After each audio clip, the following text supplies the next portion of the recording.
Der Korbi und sein preußischer Gesell möchten bei einem Auftrag keine krumme Tour nicht schirmen und machen ihren Kunden einen neuen Vorschlag und der lässt sich drauf ein und sie können auch bei der Zeit Vierte werden, weil ein zweiter Gesell bei ihnen einsteht. Die Leni hat als Schuldirndl eine geschwindelte Urkunden gekriegt und möchte die Leute im Biergarten zeigen, wie weit das werfen kann.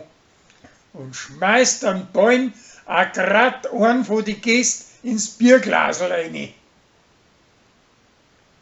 Der Hubert kauft eine sinteuerne alte Spielzeugfigur und seine preußische Tochter ruiniert ihm. Aber mit der Zeit taugt ihm das ganz gut. Der Michi zahlt ein Geld, dass er sich im Netz etliche Filme anschauen kann und kommt dahinter, dass da Halbert Lansing heimlich mitschaut. Da stinkt er ihm und drum tauscht er sein Passwort aus. Der Gregor leicht seinen preußischen Stiefs zu, sein Rennrad.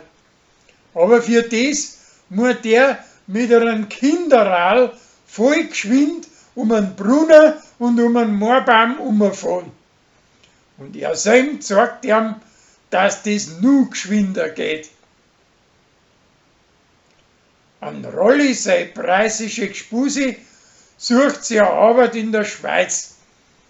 Und weil er währenddessen mit dem Zwiefel ein Schützenfest ausrichten muss, kommt die zu ihm und bleibt auch über die Nacht, weil ihr das Kreuz so weh tut und er kümmert sich um sie. Ein Reude lieb wird aber auf die Weise nicht wieder aufgewärmt.